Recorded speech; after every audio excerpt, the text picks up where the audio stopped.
Pound for Pound Sports Entertainment. Hit the like button, comment below, hit the share button, hit the subscribe button if you haven't subscribed to the channel.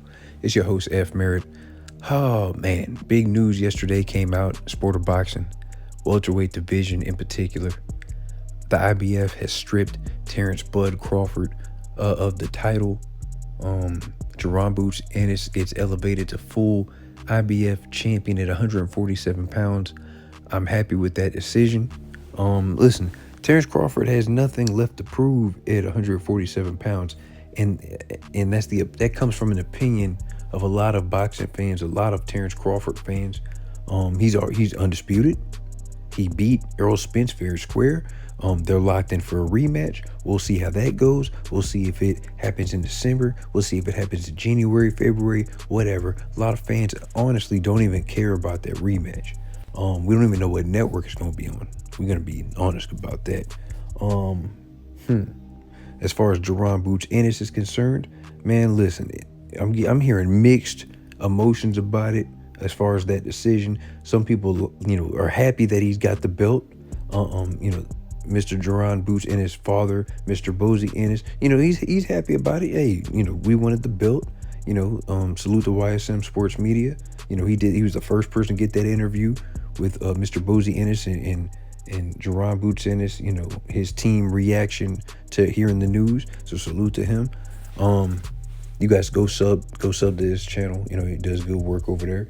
But hey, listen, you get the belt however you're going to get it. I'm not mad at that decision. I'm not mad that, they're happy about it. It is what it is. These guys, a lot of these welterweights that,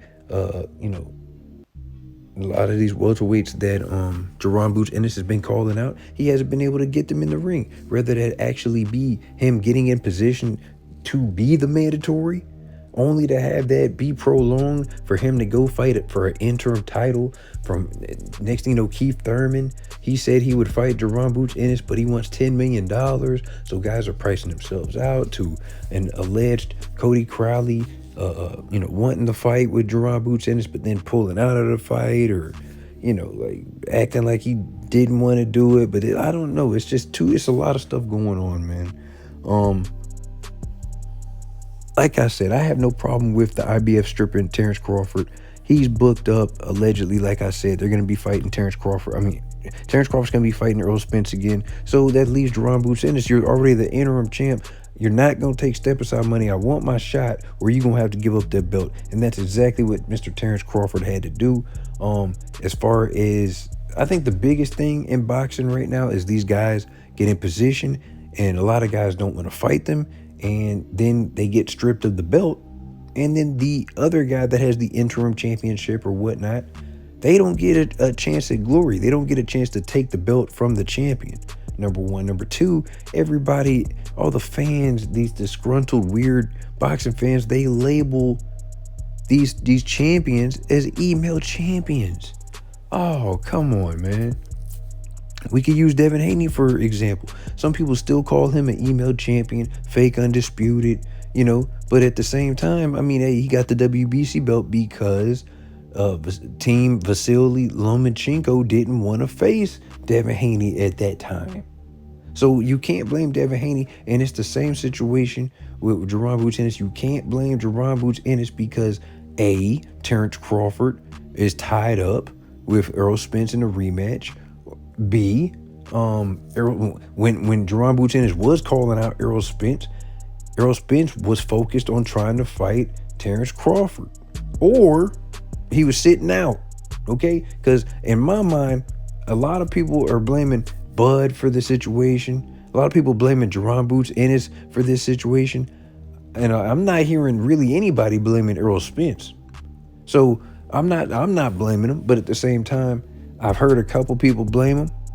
And I think the argument was, hey, Errol Spence could have fought Jaron Boots Ennis when Terence Crawford took on David Avanesian. And if you really think about that, that's very interesting, because Errol Spence had the IBF belt since, I don't think he took on his mandatory since Carlos Ocampo. I think that was in 2018. He hadn't had a IBF mandatory since then. He went on to take on I believe a I think it was Lamont Peterson. No. I'll tell you that. Scratch that. He took on Mikey Garcia. He took on Sean Porter, Danny Garcia, Ugas. But it was gaps in between there. Now, of course, we had the pandemic situation. Of course, we had the car accident situation.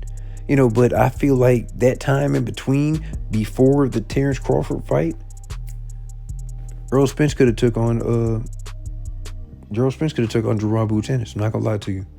That was a big gap. I think that was the longest he'd been out the ring. He was out for like a year and some change. Terrence, I think if he would have got past Boots, I think it would have been a lot sharper and a lot better version of Errol Spence that went into that fight with Terrence Crawford. Because, Terrence Crawford was sharp after he got rid of David Avanesian. You couldn't tell anybody anything.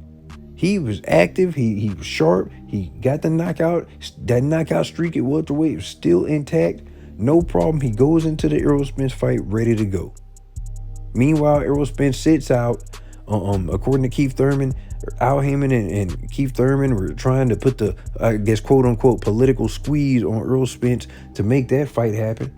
But, Errol Spence, like I said, Errol Spence was focused on fighting Terrence Crawford. So Keith Thurman wasn't going to get that fight. They were going to try to, I think the WBC was going to try to make that into a mandatory. But that's why I'm saying I'm very confused. How can you call another WBC mandatory in a Keith Thurman versus Errol Spence when I thought the WBC mandatory for Errol Spence was already Danny Garcia before? He previously just beat him. I'm confused, man. It's too much. It's too much stuff going on. So guess what? Let's get all this stuff out the way. I'm happy Mr. Terrence Crawford got, it's unfortunately for Terrence Crawford, he had to get stripped. But hey, Jaron Boots Ennis, it's his time now. So I'm gonna ask the fans, whose fault is it for this IBF mandatory situation? Is it Errol Spence's fault? Is it Terrence Crawford's fault? Is this Jaron Boots Ennis' fault? And will Jaron Boots Ennis be labeled a email champion by the boxing fans? You guys let me know what you think.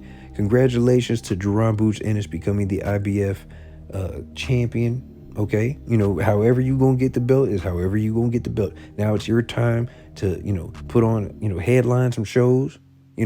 Continue to build your name, stay active. And then the bigger names will come. That's it. You got a belt now. No one can sit here and say, oh, Jaron Boots Ennis doesn't bring anything to the table. He's got a belt. Y'all ain't got a belt. He's got a belt. IBF, that's what we do in the welterweight division, baby. 147-pound champion. You got to put champion on his name when you say his name, baby. With that being said, hit that like button. Hit the subscribe button. Share on every platform. Do what you want to do, baby. Share, support. I'm going to say it again. Hit that like button. Hit the subscribe button. It's your host, F. Merritt, Pound for Pound Sports Entertainment. I'm out.